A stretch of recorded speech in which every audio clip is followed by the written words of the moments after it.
Hello everybody, welcome back to my channel. My name is Queenie, for those who don't know me, reviewing Married at First Sight UK Season 9, Episodes 25 and 26. Before I get into it, please make sure to like this video, subscribe and hit the bell, and leave a comment down below. So, we are at the commitment ceremony. I don't know if anybody's feeling like me, but I'm getting to the point of the season where I'm starting to check out. Definitely starting to check out. I think the producers are also trying to squeeze some drama, and a lot of it feels contrived. So I'm just like, But anyways, it's a show, it's entertainment, and I'm still entertained enough for us to talk about it. So we have Ross and Sasha, who are first on the couch, and it is round 3, 4, 5 between them and Alex. I was angry. I'm still angry. Okay, you're still angry. All right. They can fuck off. You actually are so embarrassing. Regardless of anything, I'm sorry for what I said to Sasha. I'm not going to tolerate what I've witnessed throughout these few weeks and let him come off like the good guy. We are mature people. There's no room for fighting here. There were things that both of you could have done better. Ross is still very upset with Alex, and I will say, I believed him more in this episode than I did in the last one. I do believe him more. He says the friendship between him and Alex is unsalvageable. Okay, it is what it is. Alex does extend an apology to Sasha, which she doesn't accept. I don't blame her. Paul says something that I have been thinking, and I think I said it as well. There was offense on both sides. So in as much as I agree that Sasha probably shouldn't accept Alex's apology, because I don't even think that it was a genuine apology. I think it was a I'm over this, let's move on type of apology. There were things that Sasha said as well that she could have apologized for. And don't get me wrong. In the beginning, what started this whole situation was Alex, the way that he was barking at the women. And yes, I said barking for the people who have expressed how they don't like me saying barking. I said it. It is what it is. Okay. And also, somebody else was like, oh, you don't see that what you're saying is racist? Please go Google racist. Then come back. Thank you. I don't like the way that he speaks to women. I don't. I do not like it. However, at the retreat, he didn't come on smoke.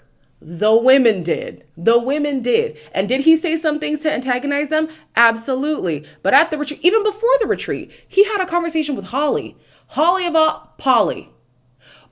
of all people should know where he stood with Holly. So for them to grill him the way that they were regarding Harley, like, it just, like, what is this about? What are we doing?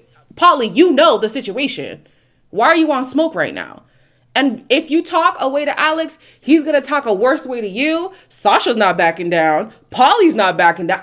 These three people were never going to back down from an argument. So they all made a bad situation way worse.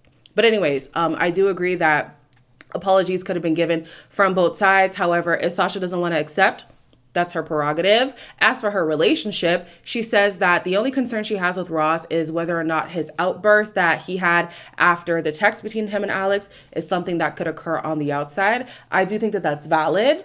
I think that's valid. I don't think it was alarming. And well, he did throw his ring. That's a little bit much. It's a little bit much. But I also am taking in, like, whatever frustrations that Ross might be dealing with that have nothing to do with the show. And then when you add the pressure of the show, I do have empathy. I do. They both think that their relationship is still worth fighting for. Like, there's nothing that's so bad to want to leave. So they decide to stay. Next, we have Pauly and Adam. I mean, you guys know how I feel about Pauly and Adam. I don't care to talk about them. Like, I really don't care. They actually do look more loved up. I will give them that. They look more comfy, cozy together. She's folding up on him. I'm like, oh, okay, that's cute and all. But I don't believe it. So we're moving on. Next is Casper and Emma. These two were consistently talking in circles about their issues, and ultimately, thank God, they decide to leave. She snapped at me with, I just don't like you enough. I don't know whether I can be emotionally vulnerable You said with you you. don't like me enough. Did that hurt your feelings? hurt my feelings, yeah. Have there been things along the way that Casper has said that have hurt your feelings? In the nicest possible way. I wanted to leave last week. I put a lot of effort into this. So have you been mean to Emma this week? You pulled away as well. Yeah, I have. There wasn't... Casper says that at the end of the day, he needs somebody who needs him more than Emma ever would. And although that's true, Emma also needs somebody who would be attracted to her more than Casper ever would.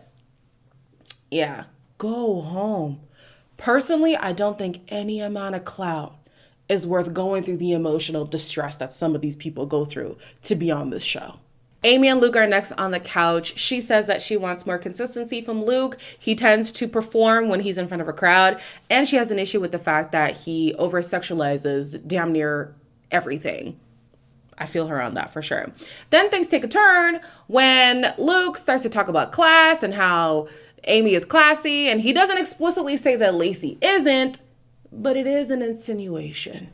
You said to me, if that was you on that photo, we'd have to have serious conversations. You always act with class and integrity, and I said, I just want to... What, was I not acting with class? How's me dancing in... It's not about you, I'm just sending a message. But you said class. Well, use your words a bit wisely. I'm just trying to get a point because that's the message I sent. Now, I am self-aware enough to know that although I am in the new generation, I do have traditional values. So, when Luke was saying, I appreciate that my wife is classy or held herself with class, I didn't find issue with it. I didn't.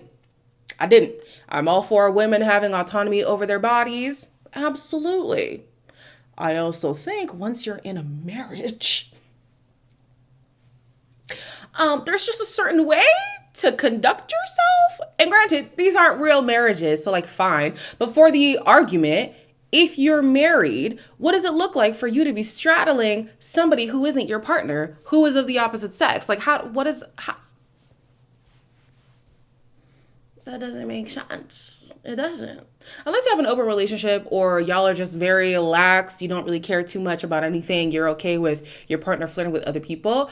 I struggle to think of anybody who would be okay with their wife or their husband being bumper to bumper with somebody of the opposite gender. I don't know. So I get it. Lacey feels like, oh my gosh, are you basically saying that I'm not classy? He didn't say that, but in an indirect way, he did say that. As far as Lacey is concerned, she is not pressed by how she conducted herself. Neither is Nathan. They both say whatever, she's a free spirit, she's a dancer, it doesn't bother me much. So good for them. If you feel like it is not a problem for you, then don't let it be a problem.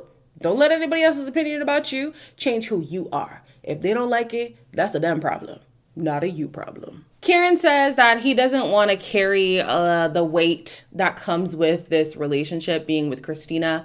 And Christina says that she's able to hold her own. Now, Kieran says that he has a fear of wasting time because he has done it in the past. He had come out of an 8-year relationship and it ended because she cheated with his best friend. So he has a history of putting in a lot of time just for things going to crap, basically. And the experts are like, oh, don't bring your past into this relationship. And although I agree with that, in this relationship, I personally do not feel like Christina has shown herself to be somebody who can carry the load that Kieran is saying he's tired of holding. You know? I haven't seen it. And yes, I have empathy for having PMDD. I can only imagine how... Me, during that luteal stage, nightmare. So I can only imagine what she is going through. But I also can imagine how hard it is for somebody to have to, I don't want to say deal. For somebody to navigate being in a relationship where PMDD is present. I can imagine that that's a lot. And it sucks to hear for Christina that you're a lot, but you're just a lot for him. There's somebody out there who can handle it. Kieran can't. And honestly, you cut your losses. That's what I think. If you're too much for him, you decide to find somebody who thinks that you are just enough. Holly and Alex are last on the couch. Holly says she finally is ready to give Alex a piece of her mind. And I'm like, really? You haven't been doing this whole time? Okay. Comment was made about why would you come on this experiment if you've got kids? I deserve love too. That's why I come on this experiment. FaceTime to my children before, sobbing my eyes out when my daughter read me a poem she'd done. As my husband, it's your duty of care to ask me, am I okay? 'Cause my voice is never heard. When I try and speak to you, you go, I'm speaking. You need to understand me now. You are a bullshitting bastard. I've had enough of your shit. Yes, there's many things that this man needs to work on. Two wrongs don't make a right on this. You've done all this up in his face at the same time. Why are they here? I don't get it. I really don't understand. I know contracts and stuff do play a part, but then there's people like Shannon who only stuck around for 2 offenses. By the second offense, she said, you know what, I'm done. I'm done. There's Rochelle.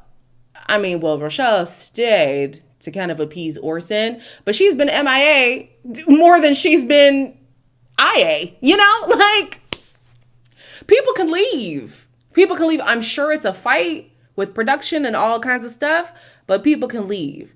And Holly's out here like, I'm finally standing up. Girl. Anyways, happy for you, girl. You know, she's finally free from Alex, I guess. Paul is here like, well, it's both of y'all. Just so you know, I agree.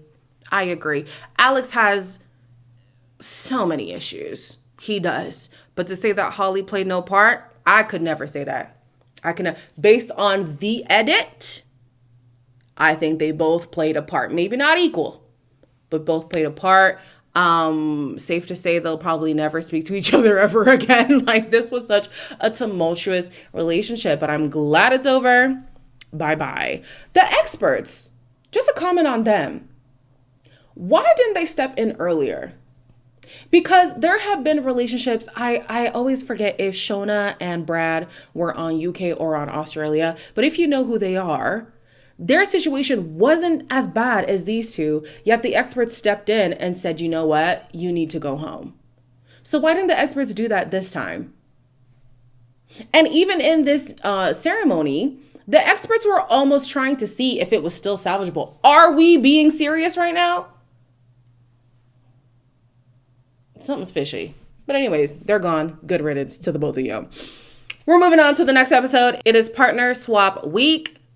Orson could have waited just 2 more weeks. But anyways, the partnerships are Kieran and Sasha, Ross and Christina, Polly and Nathan, Lacey and Luke, and Adam and Amy. Now, Lacey wants an apology from Luke, and he's not sorry for what he said, but he's sorry for how it made her feel. I didn't like the wording you used. I felt like you was throwing shade on me. I'm not sorry for having an opinion. People see a confident girl and they just automatically think you're not classy. Yeah. I am sorry if it caused offense. You could tell that it hurt you, and I apologize for that because that's never my intention. Okay. Lacey does admit that he touched a nerve. She says that maybe his wording could have been different. So, yeah. Again, maybe the words suck, but the sentiment I agree with. Sorry, I do agree with Luke's sentiment at first. Because then he switches it and he's like, well, maybe a part of me was envious. Now, Luke, what the hell? You see why Amy is complaining about your inconsistency? What is it with you, man? Oh my gosh. Anyways, they go dancing because she wants to prove that you could be a dancer and still be a classy lady, I guess. This is not foreign to Luke. We know he used to dance in the clubs topless, so this is right up his street, okay? Anyways, they have a good time together. Moving on. Kieran, at the ceremony, was given a task to write a list comparing his ex to Christina to prove how different Christina is from his ex. Come to find out, they're actually quite similar. So when he shares that with Christina, she's very pissed off. This is horrible. Jesus. The most important thing was how to hold the shaft properly, right? Thanks anyway, I don't need help holding the shaft. I wanted today to be fun, but it just got my back up. We was talking about what should come first, your career or your partner. And you said finding a husband. Yeah, at this moment in time, I'd really like a husband, so that's what I'm doing. I've actually wrote down the differences between you and my ex-partner. You're outgoing and she wasn't. And it's actually scary how similar you are. Okay. Right. I'm gonna need the producers to hold up a sign when they're filming to say no banter allowed. No banter. Because yet again, banter has gotten somebody in trouble. What is going on? You guys don't make good jokes. You don't make good jokes. It doesn't land well. Oh my gosh. Anyways, Christina is annoyed at the fact that basically Kieran is writing her off. If you see all these similarities between me and your ex, and you're obviously not with your ex for good reason, then why are you wasting your time with me? I hear her. He basically doesn't like, well, damn near everything. He doesn't like her priorities in life. He doesn't like her energy. He doesn't, well, they don't have intimacy together. Her emotions are too much for him to have. Like, at this point, just say you hate her. At this point, just say you hate the girl. Like, what the hell? What are we doing?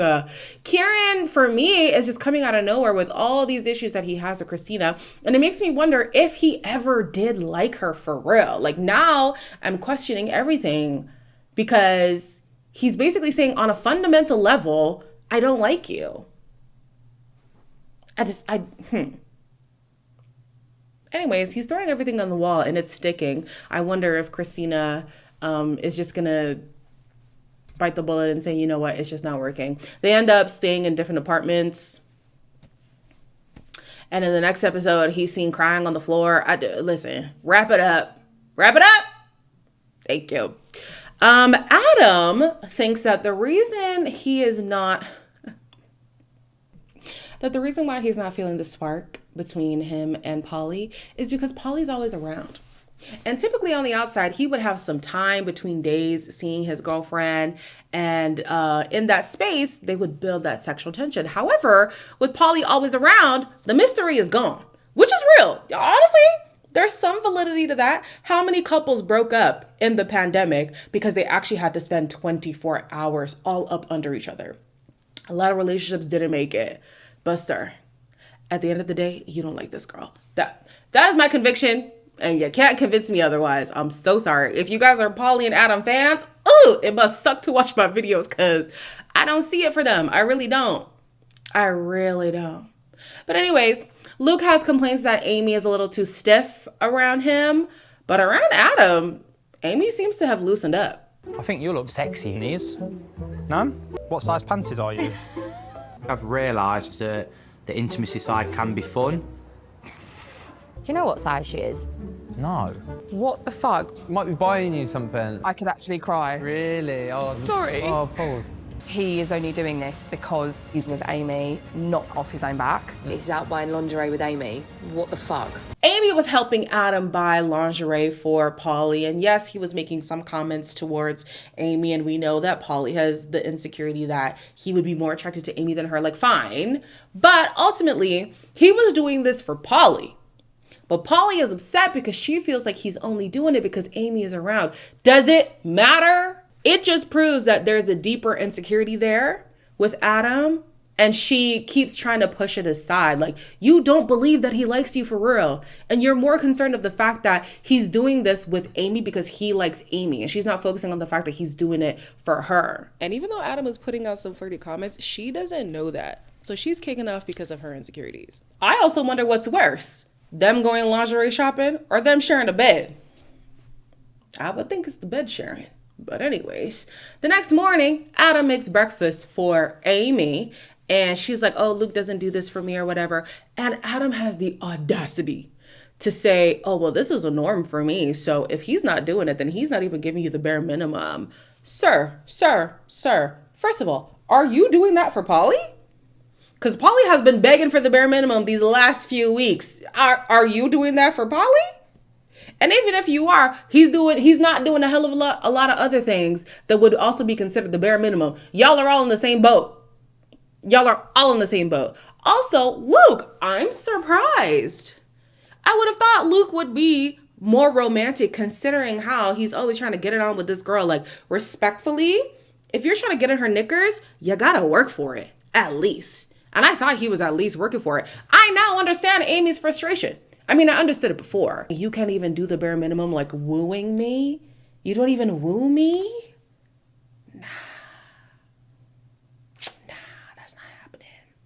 You gotta woo me, baby. Okay. Anyways, we'll see what transpires in the next episode. Considering the fact that I've never seen Kieran cry as hard as he did in that preview, I'm assuming he and Christina are done for good. We'll have to see. As always, like, comment, share, and subscribe, and I will see you in the next one.